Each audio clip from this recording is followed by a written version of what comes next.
సామెతలు 11వ అధ్యాయము 15వ వచనము. సామెతలు 11-15వ వచనాన్ని ఒక్కసారి చదువుకుందాం. వెరుపుగరవే సుగమాయరుప. ఇది ఏంటిదంటే, ఒకవేళ పూటబడని వాడు నిర్భయముగా ఉండును అనే మాటను కొన్ని సందర్భాలలో మనకు అర్థం కాకుండా ఉండొచ్చు, తెలుగు అచ్చు మరి అర్థం కాకుండా ఉండొచ్చు. పూటబడని వారు అంటే ఇతరుల కొరకు జామీను ఉండేవారు అని అర్థం. ఇతరులు నేను చూసుకుంటాను. ఇంగ్లీష్ బైబిల్లో మనం చూస్తే ఆ ఇంగ్లీష్ బైబిల్లో మాట గమనిస్తే షూరిటీ ఇచ్చేవాళ్ళు. నేనున్నానులే, చూసుకుంటాను, నేనున్నానులే, సరే నేను చూసుకుంటాలే, నేను దీనిని సమాలిస్తానని రకరకాలుగా ఇతరుల కొరకు వీళ్ళు హాజరయ్యి వీళ్ళు వారి కొరకు షూరిటీ ఉంటారే, దానిని పూటబడము అని అర్థముగా ఈ భాగంలో మనము చదువుతుంటూ ఉన్నాం. అట్లనగా చాలా సందర్భాలలో మనం ఏం చేస్తున్నామంటే, ఇతరుల కొరకు మనం అడ్డం ఉండి చాలా రకాలుగా మనలో ఉన్న నెమ్మదిని, మనలో ఉన్న సంతోషమును, మనలో ఉన్నటువంటి ఆ రకమైనటువంటి సుఖమును కోల్పోయి భయాక్రాంతులుగమయ్యి ఇబ్బంది పడేవారముగా, అవమానపడేవారముగా చాలా సందర్భాలలో మనమందరం కూడా ఉంటున్నాం. ఇలాగా ఇతరుల కోసము, మన కోసం కాకపోయినా ఇతరుల కోసము. మరి గవర్నమెంట్ ఉద్యోగంలో ఉన్నవారు తెలుసు, ఇతరుల కొరకు షూరిటీ ఉంటే ఎంత ఇబ్బంది పడతారో. మరి మనం కూడా ఎవరికైనా ఏదైనా ఒక విషయానికి నేనున్నానులే, నేను దాన్ని సహాయపడతానులే, చూసుకుంటానులేని ఏదైనా మనము చెప్పినా కూడా ఆ విషయాన్ని బట్టి చాలా సందర్భాలలో మనము భయాక్రాంతులముగా ఉన్నటువంటి వారముగా ఉండిపోతుంటున్నాం. కానీ వచనం చెప్తున్నది, పూటబడని వాడు నిర్భయముగా ఉంటాడు. ఇతరులకు జామీన్ లేకుండా ఉన్నవారు, ఇతరులకు షూరిటీ లేకుండా ఉన్నవారు ఎలా ఉంటారంటే నిర్భయముగా ఉండిపోతారు. నీవు నెమ్మదిగా ఉండాలంటే ఒకటే గుర్తుపెట్టుకో, ఎవరికి దేనికి కూడా హామీ ఇవ్వద్దు, ఎవరికి అడ్డం ఉండద్దు. ఎవరికైనా మంచికో చెడుకో అడ్డం ఉన్నావంటే నీ జీవితంలో నీకు కలగవలసిన నెమ్మది, నీకు కావలసిన సంతోషము, నీకు ఏర్పడినటువంటి సుఖము నువ్వు కోల్పోయి తద్వారా నానా బాధలు పడి అవమానమైపోయి దుఃఖాక్రాంతులమై భయవంతులమైపోయి లేనిపోయిన వాటిలో చిక్కుబడి శరీరములో వ్యాధితో బాధతో కష్టపడుతూ లేనిపోయిన ఆపదలు పొందుతూ ఉంటాం. అందుకే మరి సామెతలు మనము చదువుతుంటున్నాము, ఎవరికి పూటబడిన వాడు నిర్భయముగా ఉండును. హల్లెలూయా. మనం అనుకోవచ్చు, మేము ఎవరికి పోయి జామీన్ ఉంటాం, మేము జామీన్ ఉండే పని అంతా కుదరదా. ఉదాహరణ ఒకటి చెప్తా, మీరందరూ జామీన్ ఉండేవారా లేదా అనే దాన్ని బట్టి మీకు అర్థమవుద్ది, మీకు అర్థమయ్యేదని నాకు అర్థమైపోతా. మీరు అనుకోవచ్చు, నేనేమన్నా బిజినెస్లో ఉన్నాను ఎవరికైనా అడ్డం ఉండడానికి, ఏదైనా నేనేమన్నా బ్యాంకుకి వెళ్ళి ఎవరికైనా సంతకం పెట్టానా, ఎవరికైనా నేను వడ్డీలకి ఇచ్చేవాడికి నేను అబ్బాయి అడ్డం నిలబడి డబ్బులు నేను చూసుకుంటానని చెప్పానా. మరి అలాంతా కాదంటే చిన్న ఎగ్జాంపుల్ చెప్తా. ఇంట్లో పిల్లలు ఉన్నారు కదా, పిల్లలు కాస్త ఎదిగారు అనుకోండి, ఎదిగినప్పుడు వారు ఎక్కడికో వెళ్ళాలనుకున్నారు. ఇంట్లో అన్నని అడిగితే అన్న వద్దు అని ఆపేశాడు. ఈ అక్క ఏం చేస్తుందంటే, అన్నకు తెలియకుండా 10 రూపాయలు చేతిలో పెట్టి వెళ్ళిపోయి రారా అని చెప్పేస్తుంది. ఇప్పుడు ఏమంటుందంటే, మీ నాన్న నేను చూసుకుంటాను వెళ్ళిపోయి రా అంటది.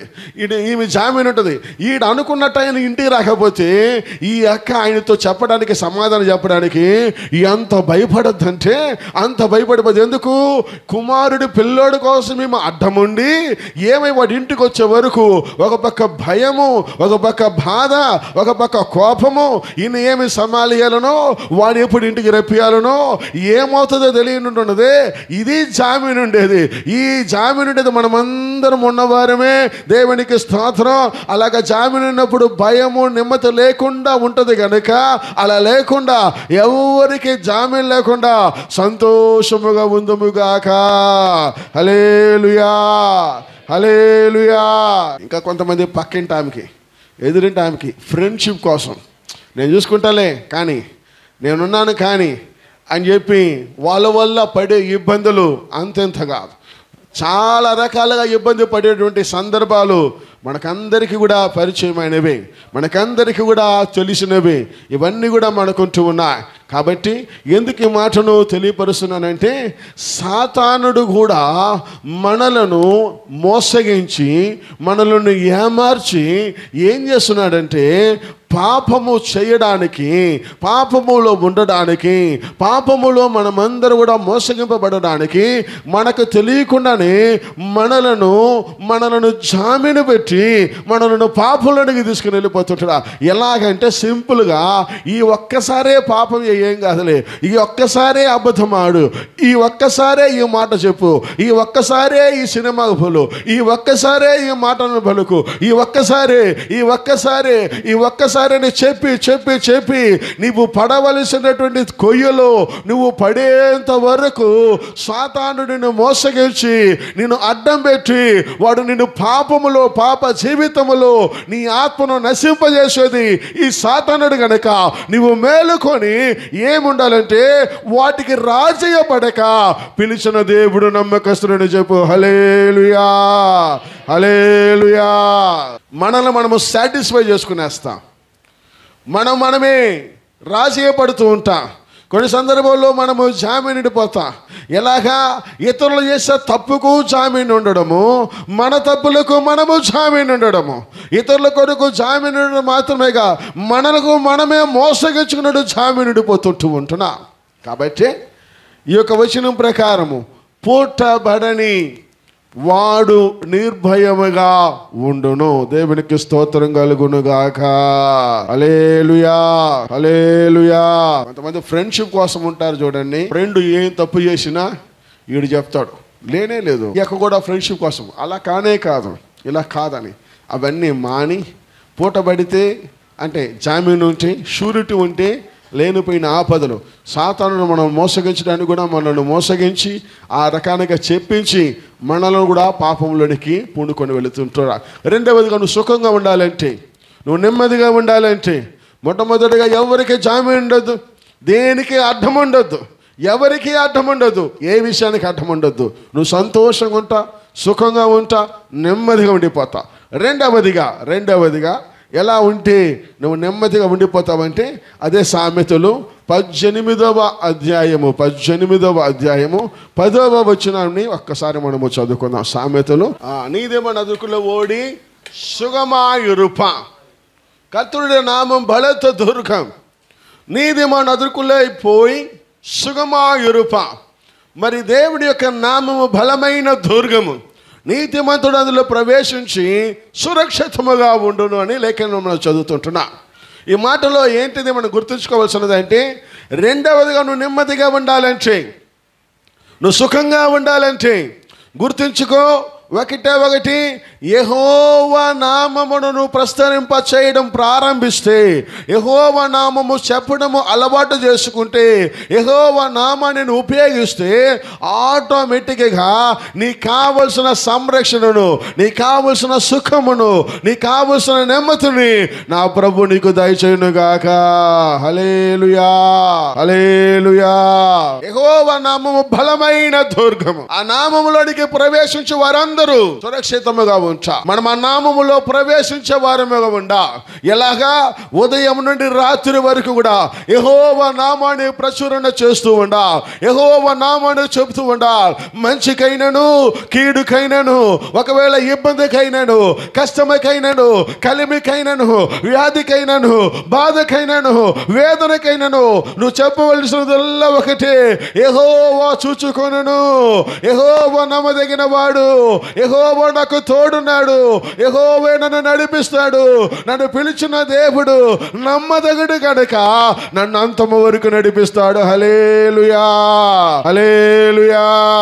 ఈ దృఢత్వం, నమ్మకం నీలో ఉండా. ఏంటిది? యెహోవా నామము నాకున్నది, ఆ నామము బలమైన దుర్గము, అందులో నేను ఉన్నప్పుడు నాకు కావలసిన నెమ్మదిని నా ప్రభు నాకు దయచేస్తా. ఈ నమ్మకం ఉండా. చిన్నదానికి పెద్దదానికి ప్రతిదానికి మరి ఇబ్బంది పడిపోయి నేను టెన్షన్ చేసుకొని, లేనిపోయిన ఇబ్బంది పెట్టి, లేనిపోయిన ఆలోచించుకొని, నిద్రబట్టగా ఆలోచించి రకరకాలుగా ఇబ్బంది పడే కంటే సింపుల్గా గుర్తుపెట్టుకో, ఏం జరిగినా ఏదైనా దేవునికి అనుమతి లేకుండా జరగదు.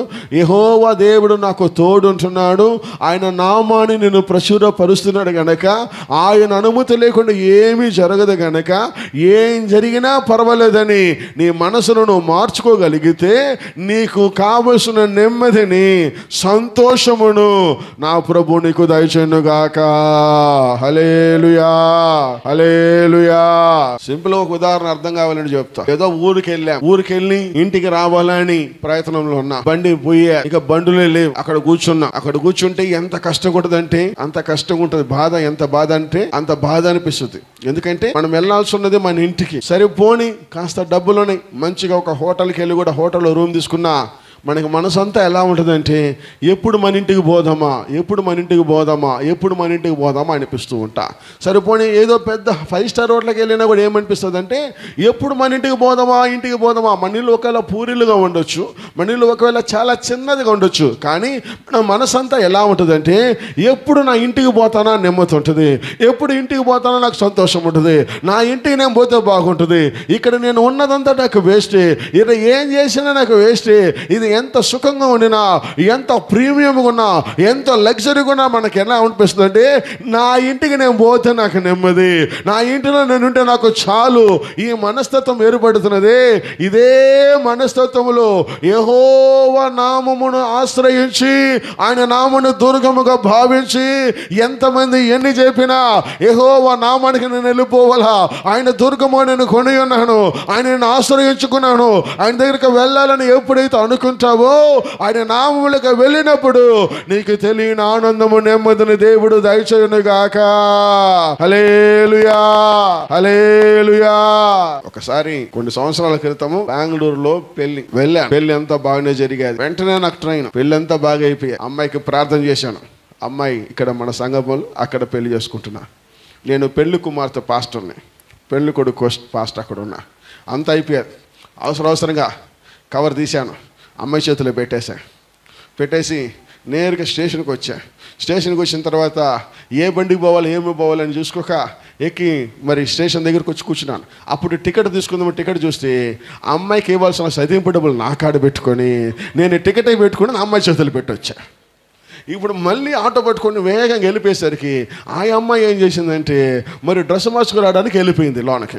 వెళ్ళిపోయిన అమ్మాయి వస్తుంది. నార్మల్గానే అందరు లేటుకు వస్తారు.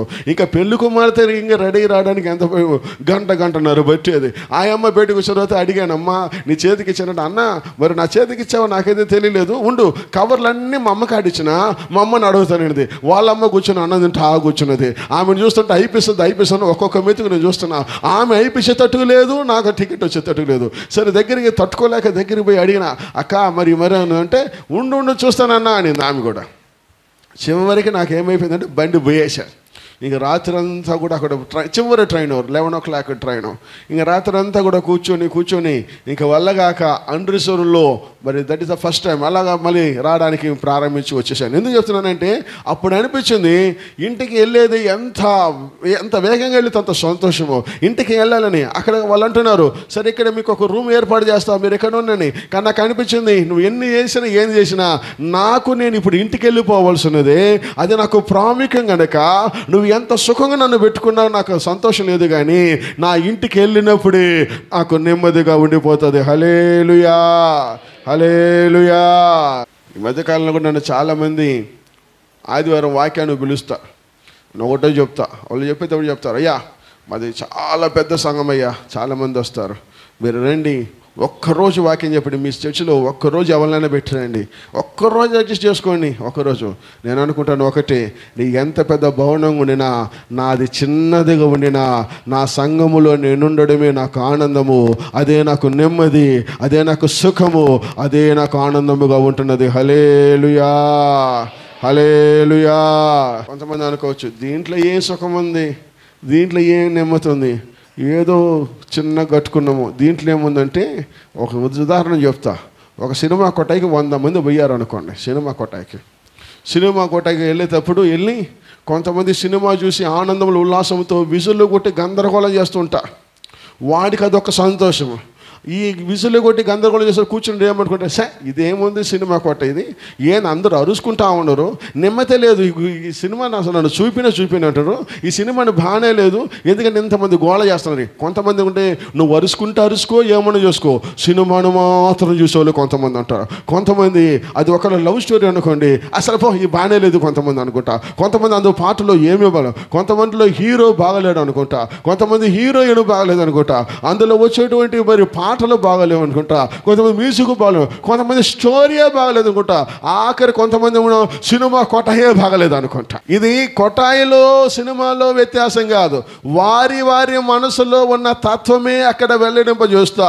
అక్కడ ఎంతమంది ఏమన్నా కానీ నేను సినిమాతో ఆయన వెళ్ళిపోయాడంటే సినిమాని చూసుకొని వెళ్ళిపోతుంటా, నచ్చలేదంటే పరిస్థితులన్నీ చూసి అసలు ఇది సినిమా కొట్టాయని కదంటే వాడి మనస్తత్వం, ఎవరి మనస్తత్వం వారిది. ఒకటి మాత్రం వాస్తవము, ఇది దేవుని మందిరము, దేవుని ప్రసన్నత ఉన్న స్థలముగా దేవుడు మారుస్తున్నాడు. హల్లెలూయా, హల్లెలూయా. దేవుని మందిరంలో, దేవుని ఆలయములో బలమైన దుర్గము నువ్వు ప్రవేశించినప్పుడు నీకు కావలసిన సుఖమనగా నీవు ఆదివారము దేవుని మందిరములో, దేవుని ఆలయములో నీ కొరకు ఏర్పరిచిన ఇల్లుగా, నీ కొరకు ఏర్పరిచిన గృహముగా, నీ కొరకు ఏర్పరిచిన నివాస స్థలముగా ఏదైతే ఏర్పరచబడదో అక్కడికి రావడం వల్ల నీకు కావలసిన నెమ్మదిని, నీకు కావలసిన సుఖమును, నీకు కావలసిన సంతోషము ఈ మందిరములో దేవుడు నీకు నాకు దయచేయునుగాక. హల్లెలూయా, హల్లెలూయా. ఈ ఆలయములో నీకు కలగవలసిన నెమ్మదిని నువ్వు అనుభవించావంటే, యెహోవా మంచివాడు దయాళుడని రుచి చేసి ఎరిగితే నీవు మందిరానికి రాకుండా పోతే నీలో ఒక కలత ఏర్పడుతా, ఒక బాధ ఏర్పడుద్ది, ఒక కష్టం ఏర్పడుద్ది. ఎందుకు? నీకు నెమ్మది లేకుండా. ఈ మందిరంలో నెమ్మది ఉన్నది కనుక నీవు ప్రతి ఆదివారం వచ్చి నీకున్న కష్టములు, నీకున్న బాధలు, నీకున్న వేదనలు, నీకున్న కన్నీరులు, నీకున్న మనసు వేదలు ఈ మందిరంలో రావడం వల్ల ఏం కలుగుతున్నదంటే నువ్వు వెళ్ళేటప్పుడు ఆనందముగా, విడుదలతో, ఒక సంతోషముతో దేవుడు నిన్ను నన్ను నింపునుగాక.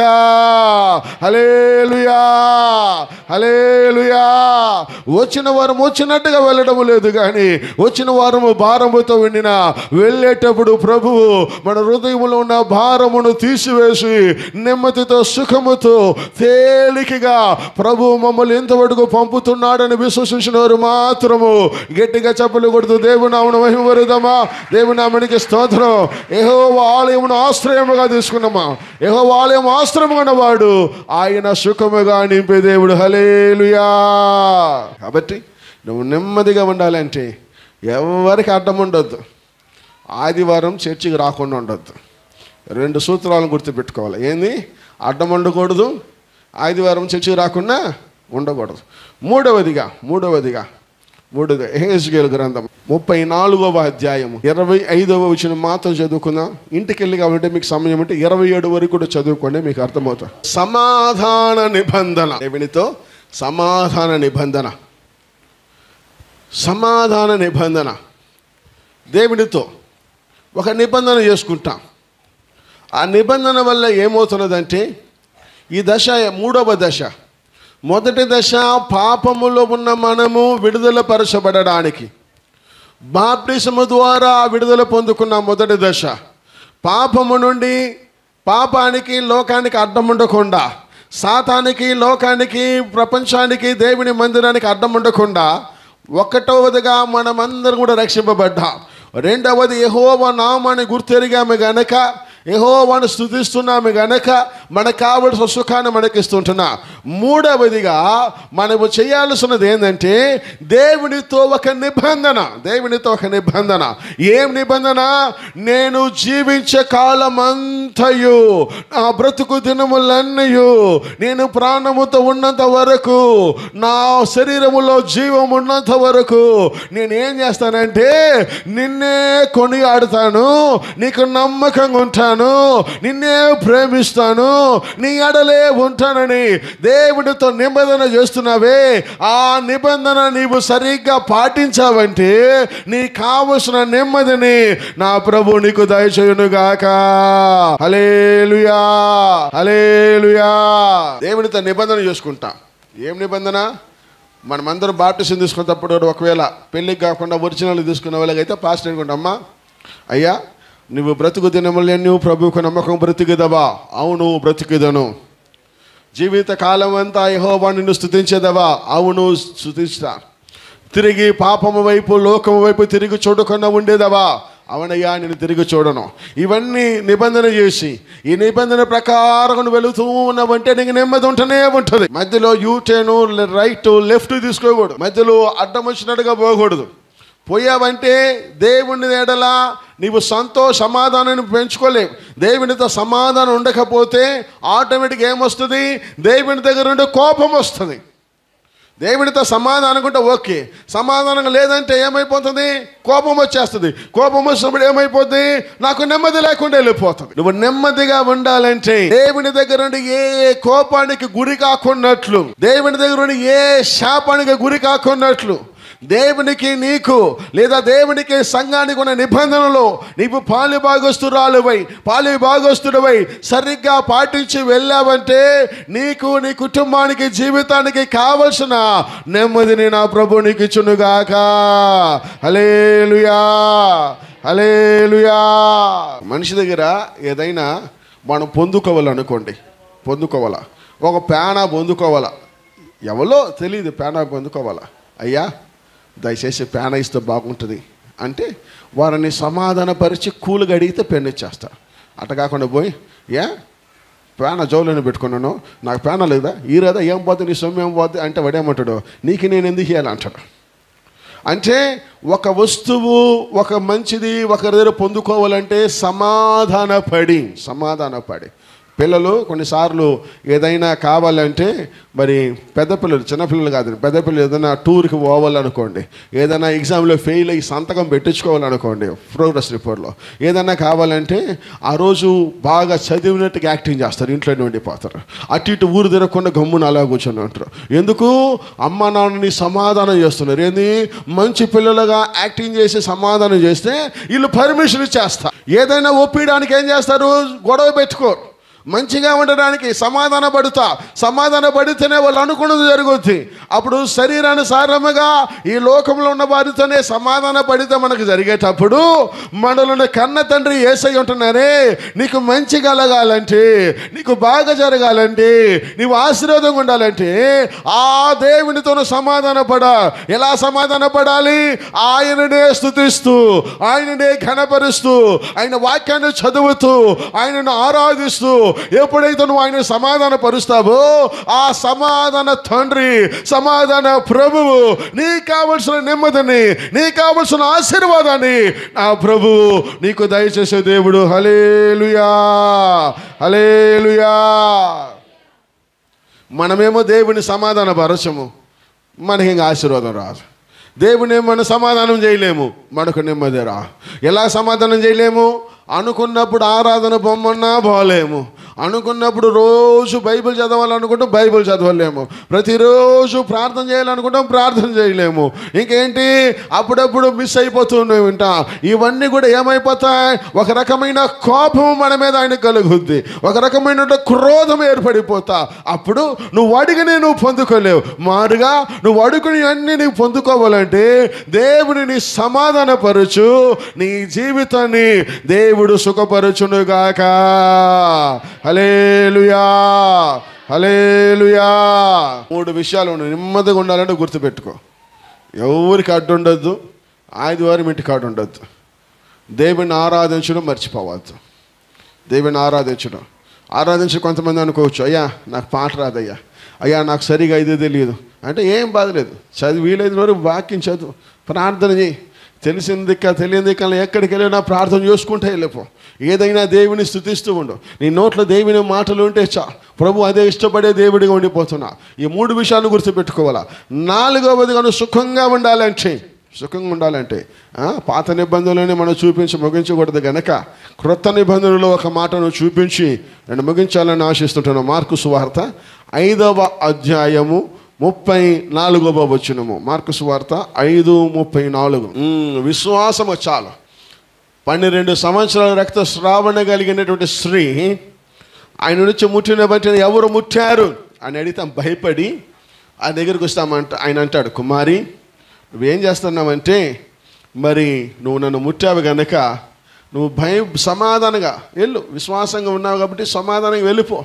నీ యొక్క విశ్వాసము నేనేం చేసేదంటే స్వస్థపరిచా. నీ విశ్వాసం నేను స్వస్థపరిచా. విశ్వాసముగా ఉంటే నీవు స్వస్థతను పొందుకుంటా. ఇంకొక మాట చెప్పండి, విశ్వాసంగా ఉంటే నెమ్మదిని అనుభవిస్తా. విశ్వాసంగా ఉంటే నీవు దేవుని ఎడల నిర్భయంగా ఉండిపోతా. విశ్వాసంగా ఉంటే నీకు కావలసిన సుఖమును నువ్వు పొందుకుంటా. ఈ విషయాలను పొందుకోవాలంటే చివరిగా ప్రభు ఎడల విశ్వాసంగా నువ్వు కనపడుతూ ఉండా. కొంతమంది విశ్వాసంగా కనపడుతారు, ఆరాధన మిస్ అయిపోతా. కొంతమంది విశ్వాసంగా ఉంటారు, ఆరాధన కూడా ఉంటుంది, యెహోవా నామాన్ని మర్చిపోతా. కొంతమంది విశ్వాసంగా ఉండి ఆదివారపు ఆరాధన కలుసుకుంటూ యెహోవా నామాన్ని స్తుతిస్తూ ఉంటారు, కానీ లేనిపోయిన వాటికి వెళ్ళి అడ్డం ఉండిపోతారు. ఈ 4 విషయాలు సరిగ్గా పాటిస్తావంటే నీకు కావలసిన నెమ్మది, నీకు కావలసినటువంటి సుఖము, నీకు కావలసిన సంతోషము ఎల్లప్పుడూ నా ప్రభువు నీకు దయచేయునుగాక. హల్లెలూయా, హల్లెలూయా. విశ్వాసంగా ఉండిపోవాలా ప్రభు దగ్గర. ఏమైనా ప్రభు చూసుకుంటా, ఏం జరిగినా ప్రభు చూసుకుంటా. ఏమైనా పర్వాలేదు, ఏం జరిగినా పర్వాలేదు. దేవుడు నాకు సహాయకుడు, ప్రభు నన్ను నడిపిస్తాడు, ప్రభు నన్ను ఆదరిస్తాడు, ప్రభువే నాకు తోడుంటున్నాడు. ఈ విశ్వాసంలోకి వచ్చావంటే నీకు తెలియకుండానే నీ ఆత్మ నెమ్మదిగా మార్చబడుద్ది, నీ మనస్సు నీకు తెలియకుండా నెమ్మదిగా మార్చబడుద్ది. విశ్వాసములు నువ్వు కొనసాగేటప్పుడు నీకు తెలియకుండా కావలసిన స్వస్థత, నెమ్మదిని నీవు ఆటోమేటిక్గా పొందుకుంటూ ఉంటా. కారణం ఏంటి? నీవు విశ్వాసంలో ఉన్నప్పుడు ప్రభువు సమాధానముతో వెళ్ళని ఆ సహోదరితో చెప్పినట్టుగా నీ విశ్వాసాన్ని చూసి సమాధానమనే నెమ్మదిని నీకు దయచేసి నీ విశ్వాసము ద్వారా నీకున్న సకల విధమైనటువంటి బలహీనతలను తొలగించి స్వస్థతతో ప్రభువు నిన్ను నీ కుటుంబాన్ని నింపి దేవుని నామము మహిమపరచబడునుగాక. హల్లెలూయా, హల్లెలూయా. దీన్ని ఈ మట్టం కూడా శారీరానుసారం కూడా తీసుకోవచ్చు. ఒకవేళ బలహీనతలో ఉంటున్నావేమో, ఒకవేళ శరీరానుసారంగా అనేక రకాలైన బలహీనతలు నిన్ను చుట్టి ఆవరించి ఉంటున్నాయేమో, ఒకవేళ నీకు ఉన్నటువంటి శరీర బలహీనతలు నేను ఒకవేళ నెమ్మది లేకుండా చేస్తున్నదేమో, కానీ ప్రభు పైన నువ్వు ఆధారపడితే, ప్రభు పైన నమ్మకంగా ఉంటే, ప్రభు నువ్వు విశ్వసించిన ఎడల ఏం కలుగుతుందంటే నీకు కావలసిన నెమ్మదిని ఇచ్చి నీకు కావలసిన స్వస్థతను దేవుడు దయచేసి నీ విశ్వాసమే నీకు కావలసిన స్వస్థత ద్వారా నీకు కావలసిన నెమ్మదిని నా ప్రభు నీకు దయచేసే దేవుడిగా ఉంటున్నా. కాబట్టి ఈ 4 విషయాలను గుర్తుపెట్టుకో. దేనికి పాపానికో లోకానికో మనుషులకు అడ్డం ఉండొద్దు. మనుషులకు పాపానికో లోకానికి అడ్డుకున్నావంటే నీకు నెమ్మదిని నువ్వు కోల్పోతా. పూటబడని వాడు సంతోషంగా ఉంటా, పూటబడని వారు చెడిపోవుదురని లేఖను మనము చదువుతుంటున్నా. అంటే అడ్డమున్న వారు చెడిపోతా. దేనికి? లోకానికి, మనుషులకు, ప్రజలకు. మరి అడ్డం ఉన్న వారు అందరూ కూడా చెడిపోతా. రెండవదిగా మనం గమనించాం, యెహోవా నామాన్ని స్తుతిస్తూ ఉన్నప్పుడు ఆయన ఆశ్రయ దుర్గములను వెళ్ళిపోతే నీకు కావలసిన సురక్షత, నీకు కావలసిన నెమ్మదిని, సంతోషమును నా ప్రభు నీకు దయచేసే దేవుడు. మూడవదిగా మనం గమనించా, దేవునితో సమాధాన నెమ్మదిని నిబంధన చేసినప్పుడు ప్రభు నీకు కావలసిన నెమ్మదిని, సంతోషమును, సకలమును నా ప్రభు నీకు దయచేసే దేవుడిగా ఉంటున్నా. నీకు ఒకవేళ అస్వస్థత, బలహీనతలు, ఒకవేళ నీకు ఉన్నటువంటి బలహీనతలు, నీకు ఆత్మీయమైన బలహీనతలు, శరీరానుసారమైన బలహీనతలు ఇవన్నీ ఉండినా యెహోవా ఎడలను విశ్వాసము ఉండిన ఎడల ఈ విశ్వాసము నేను స్వస్థపరిచి నీ కావలసిన నెమ్మదిని, సంతోషమును నా ప్రభు నీకు దయచేయునుగాక. హల్లెలూయా, హల్లెలూయా. 4 ఫాలో చేయి, ఆటోమేటిక్ గా నీకు కావాల్సిన నెమ్మదిని, సంతోషమును, సమాధానమును నా ప్రభు నీకు దయచేసి తన చిత్తాన్ని నీ జీవితంలో నెరవేర్చి నీ ద్వారా దేవుని నామము మహిమపరచబడును గాక. ఒక్కసారి కళ్ళు మూసుకొని ప్రార్థించుకుందాం. ప్రభువా మీకు వందనాలు, స్తుతులు, స్తోత్ర. మేము నెమ్మదిగా ఉండుటకు, సుఖముగా ఉండుటకు, సంతోషముగా మేము ఉండుటకు నాయన మీ లేఖ వచనము ప్రకారము మేమెవ్వరికి పుట్టబడని వారుగా ఉండి ప్రభువాని సంతోషము, సమాధానం మేము అనుభవించారు. కృపను మాకు దయచేయండి నాయన. ప్రత్యేక నాయన నీ నామమును ప్రచురపరుస్తూ నీ ఆశ్రయ దుర్గమును మేము ప్రవేశింపచేసి నాయన ఎల్లప్పుడూ కూడా నాయన సంతోషముతో, సుఖముతో మేము అనుభవించడానికి దయచేయండి నాయన. మీతో సమాధాన నిబంధన మేము దాటిపోకున్నట్లు మీ నిబంధనకు మేమందరము నాయన లోబడిన వారమై, నీ నిబంధనకు మేము అయ్యా కట్టిన వారమై ప్రభువా లోబడిన వారమై ఉంటే మాకు కావలసిన నెమ్మదిని మీరు మాకు దయచేసే దేవుడు మీకు వందనాలు, స్తోత్రాలు అయ్యా. ఒకవేళ మాలో బలహీనతలు ఉన్నప్పుడు, మాకు అయ్యా ఒకవేళ అయ్యా శరీరానుసారమైన బలహీనతలు ఉన్నప్పుడు ప్రభువా అయ్యా మిమ్మల్ని విశ్వసించినప్పుడు మా విశ్వాసము నాయన మాకు స్వస్థతనిస్తున్నది. ఆ విశ్వాసమే మమ్మల్ని సమాధానపరుస్తున్నది. లేఖను మేము చదువుతుంటున్నా. మమ్మల్ని సమాధానపరిచే దేవుడు, మమ్మల్ని నెమ్మదిగా ఉంచుకునే దేవుడు, మమ్మల్ని ఎల్లప్పుడూ సంతోషంగా ఉంచుకునే మీ ప్రణాళిక, మీ ఉద్దేశమై ఉంటున్నది నాయన. మేమైతే ప్రభువా అనేక సందులు మీకు దూరస్తులమై మీ మాటను లోబడక లోకానుసారముగా, శరీరానుసారముగా మేము ప్రవర్తించి మా కొరకు ఏర్పరిచిన నెమ్మదిలో, మా కొరకు ఏర్పరిచిన సంతోషములు, మా కొరకు ఏర్పరిచిన సమాధానములు మేము కోల్పోయిన వారము ఉండిపోతుంటున్నా. మమ్మల్ని దయతో క్షమించు నాయన. రానున్న దినములలో, మా ముందున్న జీవితంలో, మా ముందున్న బ్రతుకులలో ఎల్లప్పుడూ నాయన మిమ్మల్ని స్తుతిస్తున్న వారమై, మీతో నిబంధన చేసిన నిబంధనలో ప్రభువా మేము నిలబడిన వారమై విశ్వాసముతో ప్రభువా ఈ లోకానికి, శరీరానికి, మాంసానికి, ఈ లోకంలో ఏ లోక మాంస శరీరీతిగా ఉన్న వారు ఎవరితో కూడా నాయన మేము అడ్డు లేకున్నట్లు మీ కృపను మాకు దయచేయమని ప్రార్థిస్తుంటున్నా. ఈ మధ్యాహ్న వేళలో ఈ మాటలు మా హృదయంలో పదిలపరుచుకొని ఎల్లప్పుడూ కొనసాగించి ముందుకు సాగడానికి కృపను దయచేయమని ప్రార్థిస్తూ యేసు నామమున అడిగి వేడుకుంటున్నాను తండ్రి.